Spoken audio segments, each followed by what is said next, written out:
तो अब बात करेंगे दिल्ली की, जहां हिंदी खबर ने हिंदू धर्म प्रचारक संजय शेरपुरिया से बातचीत की है। बातचीत के दौरान उन्होंने कहा है कि सभी हिंदू अपनी संस्कृति को जरूर समझे। वहीं उन्होंने आगे क्या कुछ कहा, आपको सुनवाते हैं। देखिए, अभी तक हमारे जो आने वाली पीढ़ी है वो भारत से किन विषयों को गौरव ले सकती है, उसकी विषय पे चर्चा हो रही है। आने वाला भविष्य का नया भारत कैसा, उस पर चर्चा हो रही है। जैसे आप सुनते होंगे कि फलाना मस्जिद से कोई फतवा आ गया और वो उनके लिए पत्थर की लकीर होती उनके धर्म में। हिंदू धर्म के अंदर भी कुछ ऐसी बातें होनी चाहिए कि जो आने वाली पीढ़ी जो दिन प्रतिदिन इलेक्ट्रॉनिक मीडिया के माध्यम से, सोशल मीडिया के माध्यम से या विभिन्न डेटा साइंस के माध्यम से चीज़ों को एक्सप्लोर करते हैं, तो ये धर्मादेश आज एक अपने आप में अनूठा प्रयोग होगा कि कैसे आने वाले भविष्य के भारत में हिंदू अपने आप को और भी प्रखर बना सकता है और दुनिया में हिंदुत्व की चर्चा कर सकता है। तो वहीं दिल्ली में अखिल भारतीय संत समिति द्वारा एक बैठक आयोजित की गई। बैठक में आए महामंडलेश्वरी से हिंदी खबर ने बातचीत की, जिनका कहना है कि अब अगर भारत को बचाना है तो मुस्लिमों के साथ वैसा ही व्यवहार करना होगा जैसा वे करते हैं। देश विरोधी गतिविधियों के लिए आने वाली फंडिंग पर रोक लगाई जाए। लव जिहाद, लैंड जिहाद और तमाम तरह के जिहाद पर रोक लगे। आज अखिल भारतीय संत महासभा ने एक बैठक की और अलग अलग राज्यों के जो महामंडलेश्वर हैं इस बैठक में शामिल हुए। हमारे साथ बातचीत करने के लिए वो तमाम अलग अलग राज्यों के महामंडलेश्वर हैं जो कि इस बैठक में शिरकत करने पहुंचे थे। बात करते हैं महाराज जी, आज जिस तरीके का माहौल है, ये बैठक आप लोगों को रखनी पड़ी, आखिर मेन उद्देश्य क्या है? सनातन संस्कृति की अभिवृद्धि के लिए समय समय पर भारत के विभिन्न संप्रदाय के धर्माचार्यों का एकत्रित होना आवश्यक है और आज जो विश्व की स्थिति है उस पर विचार करने के लिए भारत की राजधानी दिल्ली में ये एक बैठक रखी गई है, जिसमें हमारे सनातन धर्म से संबंधित जो भी विषय हैं उन पर मंथन होगा और उसके बाद राज्य सरकारों और भारत सरकार के साथ में कुछ जो बिंदु जिन पे हमें आपत्ति है उस पर संवाद कायम किया जाएगा। महाराज जी, आखिर आज ये बैठक हुई, आपत्ति किन किन चीज़ों को लेकर? इस समय देश का, राष्ट्र का चिंतन करने के संत समिति, अखिल भारतीय संत समिति उपस्थित है। देश की परिस्थिति, धर्म के प्रति आक्षेप किया जा रहा है, मंदिरों पर साधु को अपमान किया है, इसी विषय में यहाँ मीटिंग रखी गई है। महाराज जी, देखिए, आप संत महासमिति के अध्यक्ष हैं और आज आप ही की अध्यक्षता में तमाम महामंडलेश्वर भी यहाँ पर पहुँचे हैं। मैं ये जानना चाहती हूँ, तमाम तरह के जो जिहाद समाज में आज फैले हुए हैं उनसे कैसे बचेगा हिंदू समाज? देखिए, इसी बात का तो चिंतन हो रहा है और केवल हिंदू समाज की बात, ये सांप्रदायिक बात नहीं है, लेकिन राष्ट्रीय की एकता, अखंडितता का ये सवाल है। आप देखिए, जहाँ जहाँ हिंदुत्व निर्बल बना वहाँ इस देश का खंडन हुआ, ये देश का विभाजन हुआ और जितनी समस्या आप देखिए, राष्ट्र की, जो राष्ट्र के प्रति विद्रोह की या आतंकवाद की, ये सारी समस्याएं इसके मूल में हिंदुत्व का निर्बलता या हिंदुत्व जहाँ भी निर्बल पड़ता है उसका ही कारण है। बिल्कुल, सभा का आयोजन हुआ है। आज कल समाज में महाराज जी ऐसे मुद्दे भी व्याप्त है जिसमें कलावा बांध के टीका लगाकर अपने आप को हिंदू के रूप में दिखाया जाता है, लेकिन लव जिहाद होता है। हरिओम।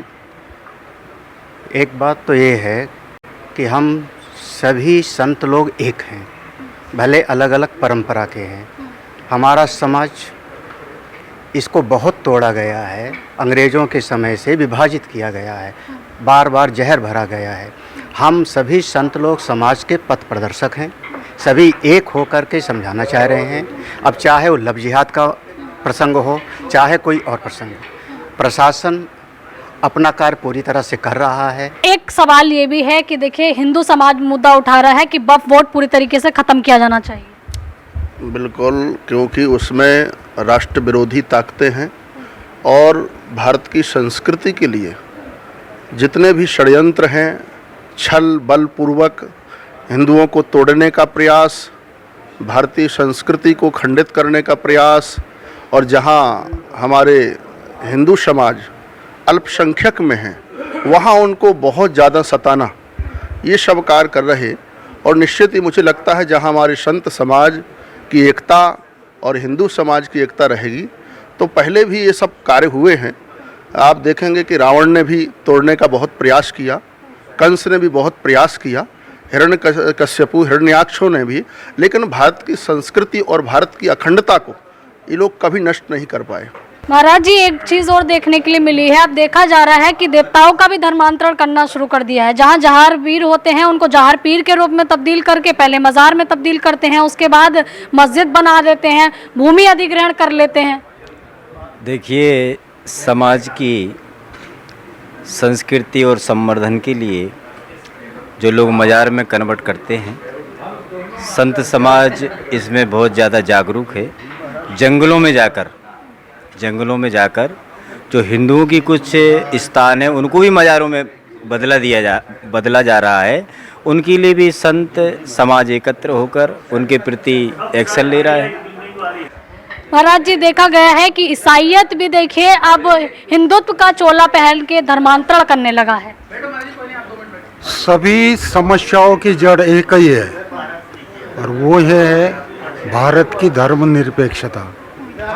हमारा प्रयास होगा कि आने वाले कुछ वर्षों में ही भारत को हिंदू राष्ट्र घोषित किया जाएगा। आपके सारे प्रश्न का जवाब आ जाएगा। महाराज जी, एक आखिरी सवाल है, मठ मंदिर तोड़े जाते हैं, जगह जगह पर मंदिरों को तोड़ा जाता है, प्रशासन भी कई बार तोड़ देता है, लोग रोते रह जाते हैं, आखिर न्याय कब तक मिलेगा? सभ्यता एवं संस्कृति के विचारधाराओं पर इस तरह का छाछ डाला जाता है कि सरकारें भी अधिनियमों से बंधी हुई है। धर्मनिरपेक्षता के नाम पर यह हमेशा ही सनातन सभ्यता एवं संस्कृति पर छाछ डाला जा रहा है, क्योंकि हम पूर्व में देखते थे जब हमारे संविधान में सर्वधर्म समभाव ये कहा जाता था, लेकिन जब से धर्मनिरपेक्षता का शब्द आया तब से इस देश में जब धर्म ही नहीं है इस देश के लिए, तो आप किस कानून से, किस न्यायपालिका से हमारे मठ मंदिर तोड़ते हैं? तो मेरा कहना है कि जब इस देश में धर्म समभाव शब्द था संविधान में, तब धर्मनिरपेक्षता की क्या जरूरत है? ये भारत अखंड महाभारत देश है कि जहाँ सर्वधर्म समभाव से समूह से सभी लोग रहते हैं। और सरकारों ने मठ मंदिरों पर आज से ही नहीं, मुगल काल से भी ही सभ्यता एवं संस्कृति पर इस तरह का छाछ और आघात होते गया है कि वही काम आज की सरकारें भी कर रही है। चलिए, तो देखिए, आप यहाँ पर तमाम अलग अलग राज्यों से आए महामंडलेश्वर को सुन रहे थे, जिनका कहना है कि देखिए अब किसी भी हिंदू पर अत्याचार नहीं होगा, भारत को एक बार फिर से हिंदू राष्ट्र बनाने का प्रयास चलने लगा है। कैमरा अजीत के साथ आंचल यादव, हिंदी खबर, नई दिल्ली। तो अब बात करेंगे पंजाब की, जहां से बड़ी खबर सामने आ रही है, जहां पर आज गुजरात के दौरे पर रहेंगे मुख्यमंत्री भगवंत मान। सीएम भगवंत मान के साथ मुख्यमंत्री केजरीवाल भी मौजूद रहेंगे। तो देखिए, गुजरात के 2 दिवसीय दौरे पर रहेंगे दोनों मुख्यमंत्री। दोनों सीएम वडोदरा और दाहोद में 4 जनसभाओं को संबोधित करेंगे। वडोदरा में आप द्वारा आयोजित तिरंगा यात्रा में भी हिस्सा लिया जाएगा। तो देखिए, गुजरात के दौरे पर रहने वाले हैं सीएम भगवंत मान, जिसको लेकर पूरी तैयारी कर ली है। तो देखिए, 4 जनसभाएं करने वाले हैं। वडोदरा में आप द्वारा आयोजित तिरंगा यात्रा में भी हिस्सा लेंगे।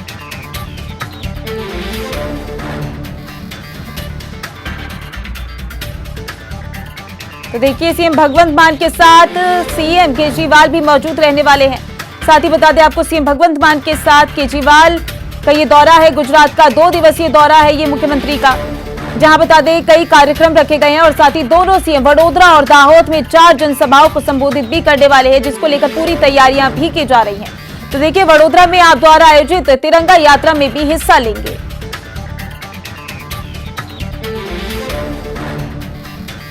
तो देखिए, मुख्यमंत्री भगवंत मान का गुजरात दौरा जो है वो काफी अहम माना जा रहा है। मुख्यमंत्री भगवंत मान के साथ मुख्यमंत्री केजरीवाल भी मौजूद रहने वाले हैं। और इसी पर ज्यादा जानकारी के लिए ऋषि राय हमारे साथ जुड़ चुके हैं। ऋषि, क्या कुछ अभी तक जानकारी सामने आ रही है सीएम भगवंत मान के गुजरात दौरे को लेकर? जी बिल्कुल, जैसे कि गुजरात इलेक्शन नजदीक आ रहे हैं, तो वैसे वैसे आम आदमी पार्टी की वहाँ पे जन सभाएं हैं जो करती जा रही हैं। आपको बता दें कि जो दिल्ली के मुख्यमंत्री अरविंद केजरीवाल और पंजाब के मुख्यमंत्री भगवंत मान आज से आप अक्टूबर 2 दिन गुजरात में रहने वाले हैं और इन 2 दिनों में बड़ोदरा और दाहोद में 4 जनसभाओं को संबोधित करेंगी वहां पे। और साथ में आपको बता दें कि जो बड़ोदरा में तिरंगा यात्रा हो रही है उसमें भी अरविंद केजरीवाल और भगवंत मान शिरकत करेंगे। ऋषि, और कौन कौन से कार्यक्रम रहने वाले हैं गुजरात में? जी बता दें कि बड़ोदरा दाहोद में 400 जनसभाएं हैं और साथ ही में आपको बता दें कि तिरंगा यात्रा है और साथ ही में जो पार्टी वर्कर हैं उनसे लगातार दोनों जो मुख्यमंत्री है मुलाकात करेंगे और पार्टी के विस्तार के लिए या कैसे पार्टी के प्रचार के लिए वहाँ पे जो अपने वर्कर हैं, जो लीडर हैं, उनके साथ मीटिंग करेंगे वहाँ पे। बिल्कुल ऋषि राय, हम देख रहे हैं किस तरीके से सीएम भगवंत मान और सीएम केजरीवाल दोनों ही गुजरात के दौरे कर रहे हैं। देखा जा रहा है कि विधानसभा चुनाव को लेकर पूरी तैयारी की जा रही है आम आदमी पार्टी की तरफ से। बिल्कुल, जैसे दिल्ली और पंजाब है जो आज पूरे भारत के लिए एक रोल मॉडल के कह सकते हैं रोल मॉडल बन के उभर रहे हैं, क्योंकि पंजाब में जो काम हो रहे हैं या दिल्ली में जो काम हुए हैं वो लोग देख रहे हैं। पूरे भारत की निगाहें दिल्ली और पंजाब पे है और जो बाकी स्टेटों के लोग हैं वो पंजाब और दिल्ली को एक तरह मॉडल के तौर पे देखते हैं कि जो आम आदमी पार्टी ने वहाँ पे काम किए हैं। जैसे पहले सरकारें आती थी वो अपना काम कहते हैं कि 4 साल बीत जाने के बाद जो अपने वादे थे पूरे करने शुरू करते थे, लेकिन ये आम आदमी पार्टी की सरकार जैसे पहले दिल्ली में आई और अब पंजाब में, और पंजाब में पहले 6 महीनों में भी आम आदमी पार्टी ने अपने वादे पूरे कर दिए। आपको बता दें कि पिछले दिनी जैसे आम आदमी पार्टी ने वादा किया था कि 36,000 मुलाजिम पक्के किए जाएंगे और कल ही भगवंत मान ने एक ऐलान किया है और नोटिफिकेशन हो गया इसका कि 9,000 कच्चे टीचर हैं उनको पक्का कर दिया गया है कल। ऐसे 6 महीने में आम आदमी पार्टी ने अपने वादे पूरे किए और पूरे भारत में दिल्ली और पंजाब एक मॉडल के तौर पे उभर रहे हैं। जी ऋषि, ज्यादा जानकारी के लिए बहुत बहुत शुक्रिया आपका। वहीं दिल्ली को प्रदूषण मुक्त करने के लिए दिल्ली सरकार लगातार कार्यरत है और इसीलिए इंटरैक्शन प्लान के तहत एंटी डस्ट अभियान की शुरुआत की गई। ऐसे में खुद दिल्ली सरकार के पर्यावरण मंत्री गोपाल राय ने कश्मीरी गेट के पास कंस्ट्रक्शन एरिया पर पहुंचकर औचक निरीक्षण किया, जहां 14 महत्वपूर्ण बिंदुओं पर से 8 बिंदुओं पर नियमों का उल्लंघन पाया गया, जिसके चलते डीपीसीसी अधिकारी और मंत्री गोपाल राय ने मिलकर कॉन्ट्रैक्टर को नोटिस भी जारी कर दिया है और 24 घंटे के अंदर जवाब मांगा है और तब तक के लिए काम को बंद करवा दिया गया है। ग्रीन जो नेट से ढकने का काम है वो भी यहाँ पर अभी तक जो है शुरू नहीं किया गया है। उसी तरह से जो मजदूरों को मास्क देने का है, उसी तरह से कटिंग का है, जो गाड़ियाँ आती जाती हैं उनकी धुलाई का है। तो अभी 8 मेजर जो है अभी यहाँ पर उल्लंघन करते हुए पाया गया है। और चूँकि दिल्ली के अंदर मैं जितने भी इस तरह के कंस्ट्रक्शन साइट पे काम हो रहे हैं, चाहे प्राइवेट हों चाहे सरकारी हों, उन सबसे मेरा यही निवेदन है कि इन नियमों को कड़ाई से पालन करें, नहीं तो सरकार सख्त कार्रवाई करेगी।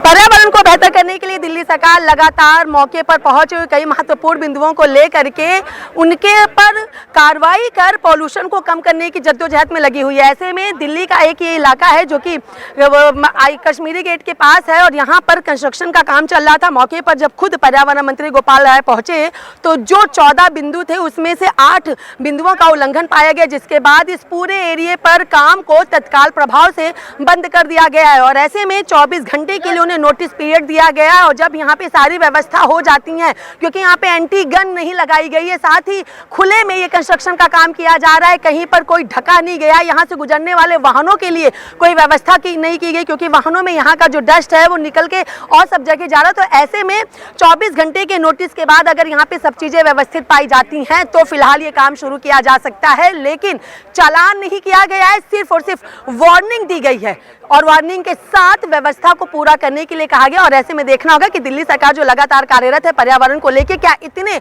महत्वपूर्ण बिंदुओं को लेके और लगातार औचक निरीक्षण करने के साथ क्या दिल्ली की जनता का सहयोग मिलता है और क्या वाकई में राष्ट्रीय राजधानी दिल्ली प्रदूषण मुक्त होती है। वीडियो जर्नलिस्ट लोकेश के साथ मैं कंचन अरोड़ा, दिल्ली हिंदी खबर।